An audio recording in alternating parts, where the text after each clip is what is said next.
As per are practice हम idea लगा रहे होते हैं कि ये इस चीज़ में हमें ये फ़ायदा हो सकता है, और हमें हुआ भी और हमारे क्लाइंट्स को भी हुआ अल्हम्दुलिल्लाह। डीएचए अपनी जगह अनाउंस करने के लिए जा रहा है और जो लोग इसके मुतासरीन थे उनको प्लॉट्स मिलने जा रहे हैं। तो मतलब ये आप डिफरेंस देखें कि हमें ये समझना चाहिए है कि हमें आने वाले टाइम में कहाँ पे इन्वेस्टमेंट करनी चाहिए। उसमें जंप इसलिए आया है कि एक तो वो कमर्शियल है, सेकंड वो अपने लोएस्ट रेट के ऊपर खड़ा हुआ है। अभी करंट प्राइस उसकी 33 से 33.5 लाख रुपए पे चल रही है, यानी कि 7 से 8 लाख रुपए का जंप।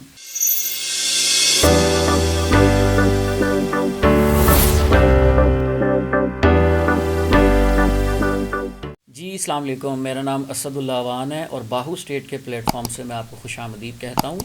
जैसा कि आप मेरी वीडियोस में देखते रहते हैं, मैं रियल स्टेट की इन्वेस्टमेंट के पर्पज़ से लोगों को गाइड करता रहता हूँ।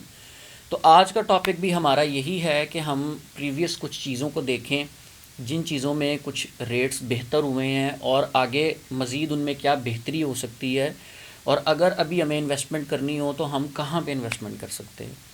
तो हम शुरू करेंगे डीएचए की फ़ाइल से।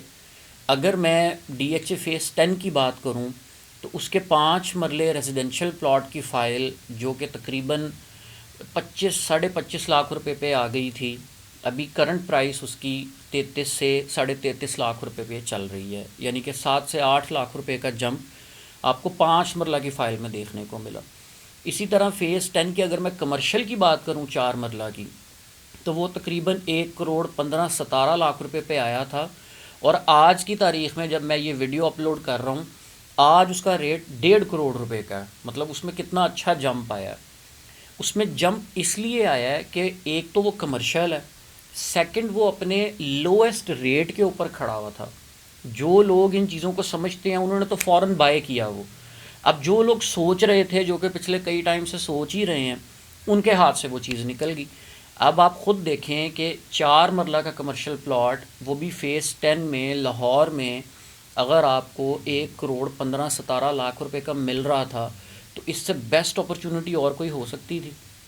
कुछ लोगों ने उसको अवेल किया और ज़्यादातर लोगों ने उसको जाने दिया। आज उसका रेट 1.5 करोड़ रुपए का है। अच्छा, अगर हम फ़ेज़ 10 और फ़ेज़ 9 की बात करें जो कि साथ साथ ही हैं, तो फ़ेज़ 9 में 4 मरला अगर हम प्लॉट देखते हैं तो वो 3.5-4 करोड़ रुपए से स्टार्ट होता है, और साथ ही फ़ेज़ 10 में आपको वो 1.5 करोड़ रुपए की फ़ाइल मिल रही है।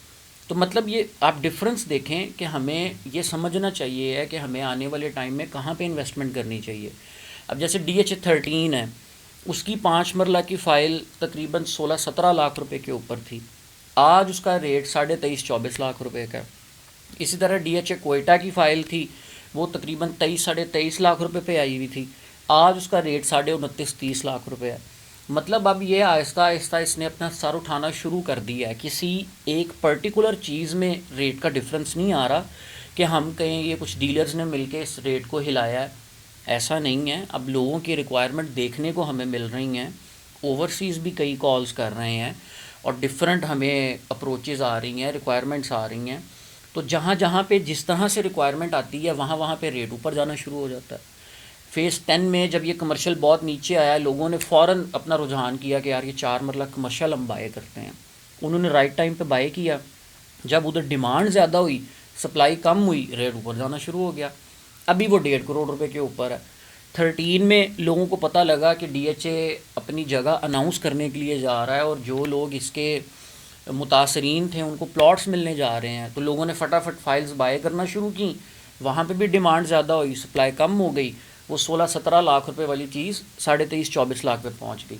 इसी तरह कोयटा में भी हुआ, वहाँ पे भी लोगों ने इन्वेस्टमेंट करना शुरू की, रेट ऊपर जाना शुरू। तो ये हमें समझना पड़ेगा कि हमें इन्वेस्टमेंट कहाँ पे करनी चाहिए है। मैं अक्सर एक चीज़ गाइड करता हूँ कि वहाँ पे इन्वेस्टमेंट करें जहाँ पे आप सेफ़ हों, सिक्योर हों। आप उसके प्रीवियस रिकॉर्ड को देखें, आपको पता हो कि ये चीज़ में पोटेंशियल है।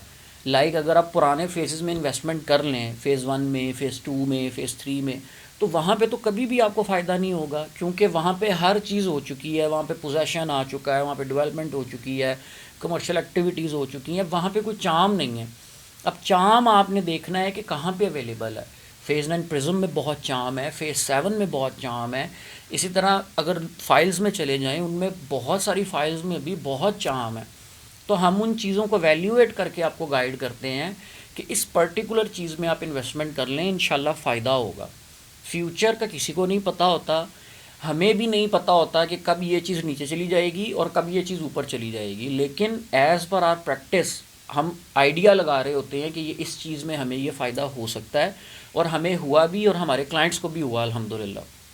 तो मेरी सजेशन यही है, आप स्क्रीन पे मेरा नंबर देख रहे हैं, मेरे साथ कांटेक्ट करें, इंशाल्लाह हम इसके ऊपर इन डिटेल बात करेंगे। आप मुझे अपने फ़ंड्स के बारे में बताएं, उसके अकॉर्डिंगली मैं आपको एक प्लान बना के दूँगा, इंशाल्लाह वो आपको समझ में आएगा। आई होप कि चीज़ें मैंने आपको क्लैरिफाई करने की कोशिश की है। मज़ीद अगर आप कुछ जानना चाहते हैं तो आप मेरे चैनल को एक्सप्लोर करेंगे, आपको काफ़ी चीज़ें मिल जाएंगी। Thank you so much. अल्लाह हाफ़िज़।